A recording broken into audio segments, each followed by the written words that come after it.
There. I thought I would share a little bit of my journey with you today, starting from where I kind of woke up to the fact that I was living in chaos and people pleasing and clutter, to that sort of weird, kind of funky, unknown middle ground, and then to this side where I feel like I have a mostly edited life, a lot of time for myself and the things that I love, and a pretty strong sense of what I would like to do and a really great set of tools to say no to the things that I don't want to do.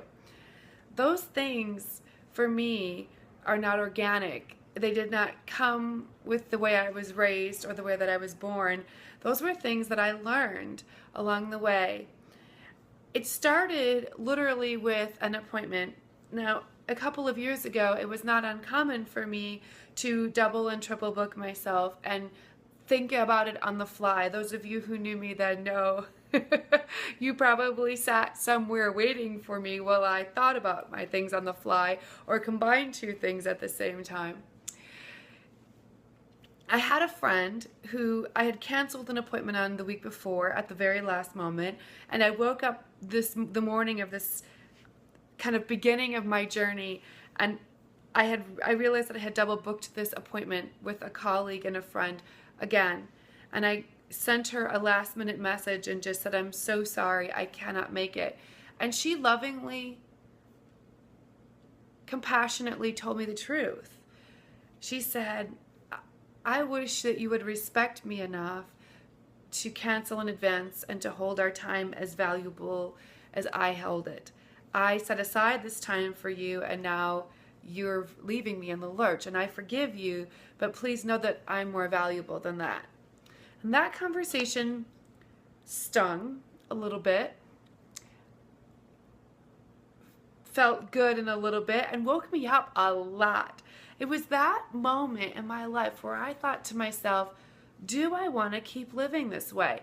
Do I want to wake up every morning and go, I have three things at the same time. I have this over here. I can't find my car keys. I have no idea where X and Y and Z are, and I need them to walk out the door right now.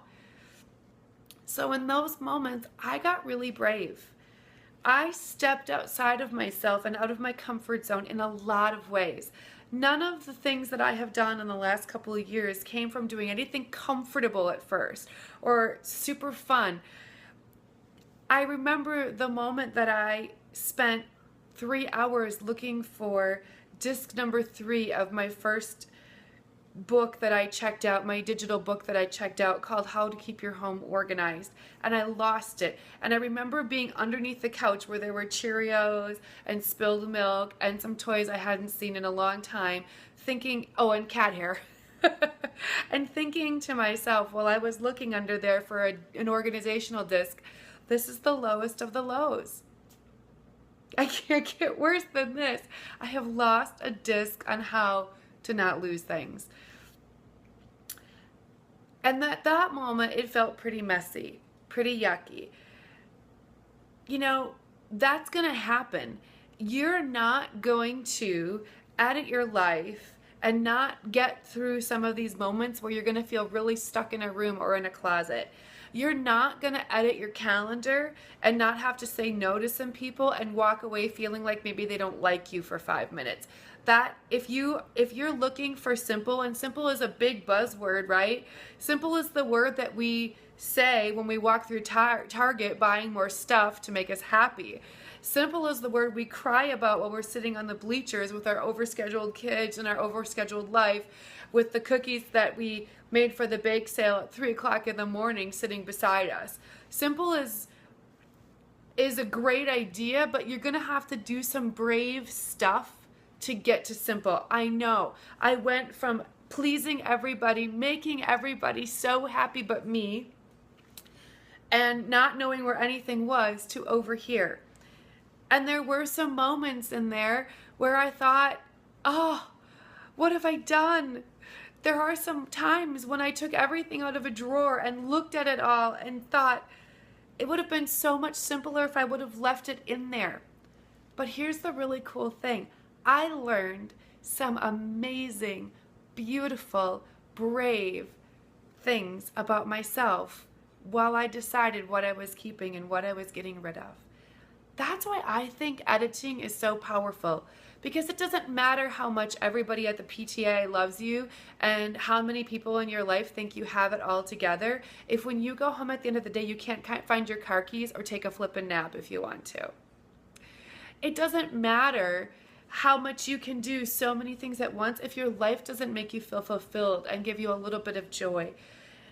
I believe that there are some amazing, valuable, life-changing, empowering lessons that come from simplifying, editing, and setting up some really great systems. But it's not going to happen if you're leaking energy in every direction all the time.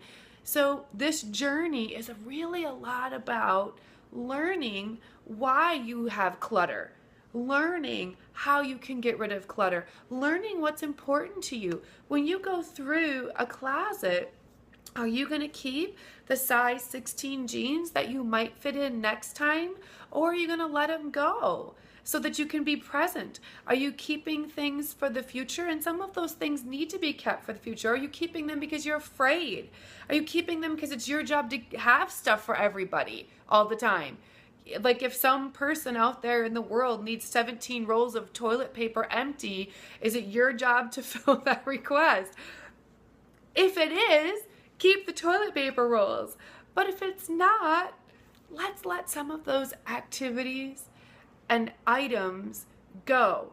There might be a lot of clutter, both time clutter and physical clutter and energy clutter. Well, that was 3 things. But isn't that awesome that I'm okay with that?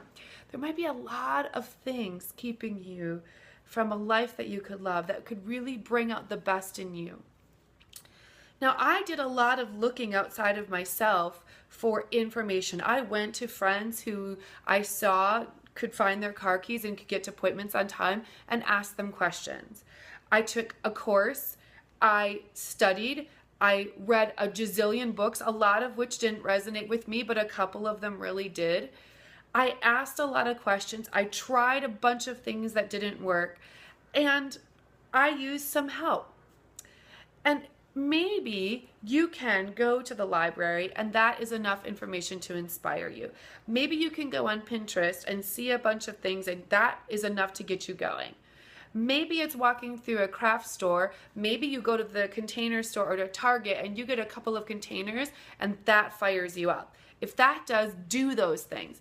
But if you're like me and you're a little more buried in this than you want to be, and maybe the answers aren't coming quite so quickly for you.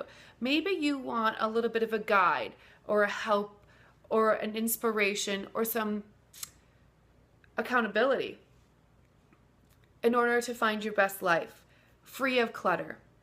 If that is you, I am letting you know in my most vulnerable and brave way that I can that I would love to be a part of that journey with you. I would love to coach you through that process.